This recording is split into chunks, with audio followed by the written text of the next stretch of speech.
This is OwlUp, where learning happens in minutes, not hours. For a deeper journey, explore all our courses at owlup.co. Now, let's dive in.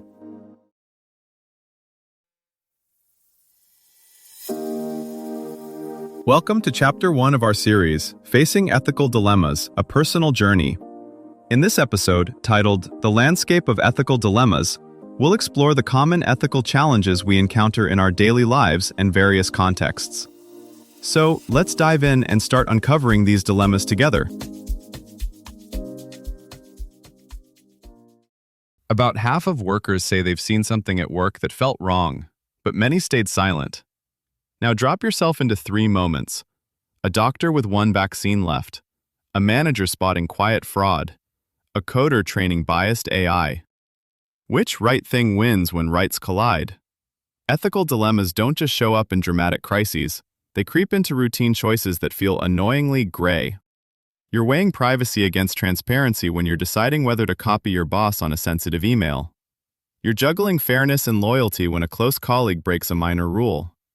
You're torn between honesty and kindness when feedback could hurt someone who's already struggling. Philosophers give us tools, but they don't hand out answer keys. One framework pushes you to ask, who will be helped or harmed? Another insists, what rule must I refuse to break? A third circles back to, who am I becoming if I choose this? In real life, culture, law, and technology twist these questions into new shapes. Deepfakes, data leaks, and algorithmic bias add layers of uncertainty, forcing us not just to choose, but to justify how we chose. Now the landscape gets messier.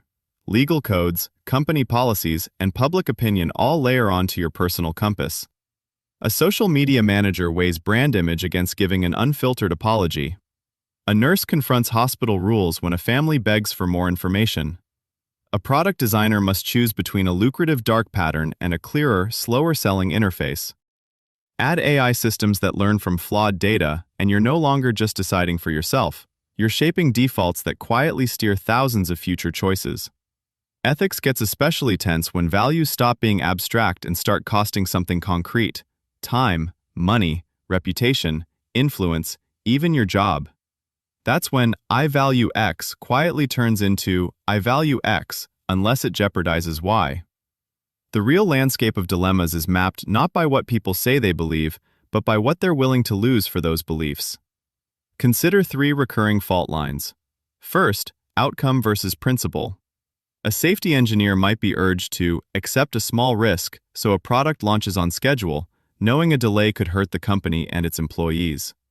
They're not just weighing numbers, they're deciding whether any level of preventable harm is acceptable under pressure.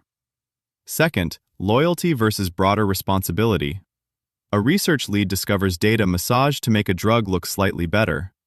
No one is dying, and colleagues insist it's within norms. Reporting it could crater years of work and damage relationships. Not reporting it could mislead regulators and patients. The conflict isn't between good and evil, it's between competing goods. Third, short-term relief versus long-term integrity. A government official might soften a report to avoid public panic, hoping to fix things quietly. But temporary calm can plant seeds of deeper distrust if the truth later surfaces. Many scandals start as attempts to protect people from discomfort. These conflicts aren't isolated.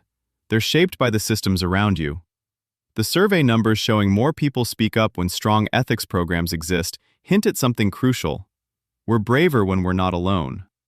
Codes of conduct, ombuds offices, and clear whistleblower protections don't replace moral judgment, but they change the risk calculation behind using it. Technology multiplies both stakes and speed. When a single tweak to an algorithm can tilt loan approvals, bail decisions, or medical triage, hesitation has real-world fallout. Yet rushing can lock in bias. That's why so many countries are drafting AI ethics guidelines. They're trying to slow down certain choices just enough that people can see the trade-offs before they harden into infrastructure. Your own landscape is a network of these pressure points: bosses, peers, users, laws, headlines. The question is less, what is the rule, and more, where does pressure quietly bend my rule, and when do I refuse to bend? A junior lawyer is asked to clean up a contract that quietly shifts more risk onto a small vendor. No law is clearly broken, and a promotion hangs in the balance. The choice isn't between legal and illegal. It's between being the kind of professional who exploits gray areas and one who pushes for informed consent. A game designer sees data showing that late-night players spend more after a certain fatigue point. Marketing wants pop-ups tuned to that window. On paper, revenue climbs. Off paper, some players are students or people already in debt.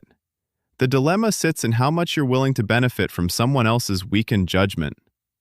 A researcher training a health app notices that the model underperforms for a minority group because there's less data. Shipping now helps many, but leaves some at greater risk of misdiagnosis. Waiting means delaying care tools for thousands. The question becomes, when is good for most good enough to act, and what do you owe to those left out?